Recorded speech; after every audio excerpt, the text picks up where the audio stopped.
दशग्रीव इनसे शत्रुता करता है।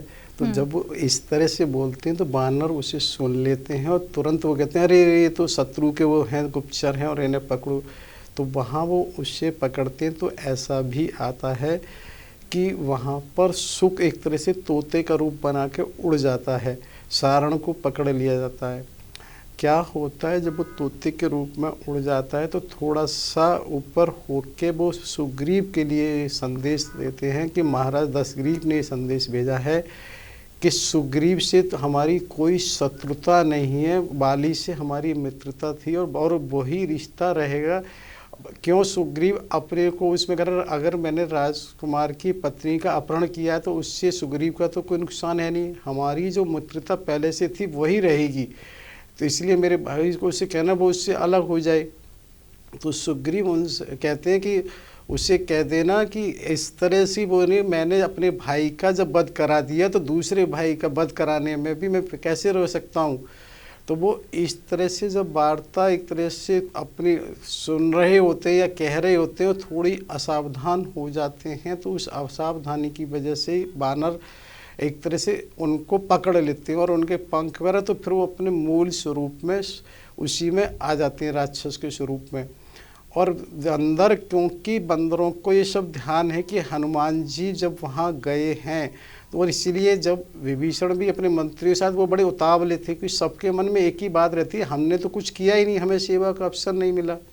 तो यहाँ भी वो एक तरह से उनको मारते पीटते हैं। और कहीं इस तरह की बात आती है जैसे हनुमान जी ने वहाँ कहा ना अंग भंग कर, तो उन्होंने कहा भाई एक काम करो इनके नाक कान काट दिए जाएं। तो वो वहाँ कहते हैं जो हमारे नाक कान काटे उसे कौशलाधीश की आन है, उनकी शपथ है, जिसकी वजह से वो सब रुक जाते हैं। और ये सब लक्ष्मण जी देख रहे होते हैं। तो लक्ष्मण जी अपने पास उनको बुलाते हैं और तब वो लक्ष्मण जी से बुलाते हैं और वहाँ पर लक्ष्मण जी उनसे कहते हैं कि ये एक तरह से वहाँ ये आता है कि वो तार के पत्र पर अपने बाण से कोई पत्र लिख के उन्हें देते हैं कि इसको रावण को देना और उसे करना।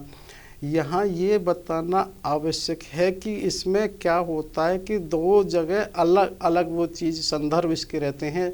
सुखसारण के बारे में क्या होता है, प्रातः स्मरणीय श्री श्री सुदर्शन चक्र जी द्वारा रचित श्री रामचरित के उत्तरखंड में उसमें तो इन्होंने लिखा है विभीषण की सलाह पर इनको बंदी बना लिया गया और सेतु जब बन जाता है उसके बाद छोड़ा जाता है।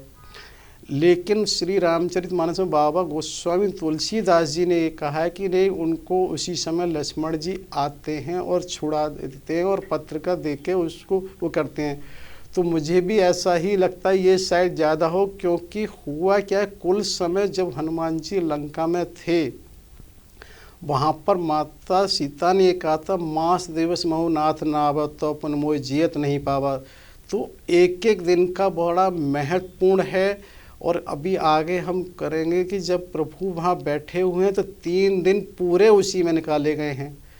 तो 3 दिन तो उसी में निकले। तो इसका मतलब अगर सेतु बंद के बाद होता तो वो समय बहुत कम रहे, फिर तो सीधा आक्रमण ही हुआ है संभवतः।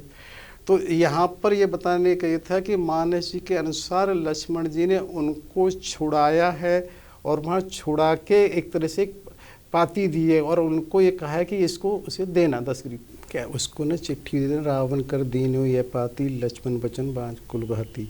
तो वो साथ ही ये कहते हैं कि उससे मुँह जबानी उससे जवानी ये भी कहना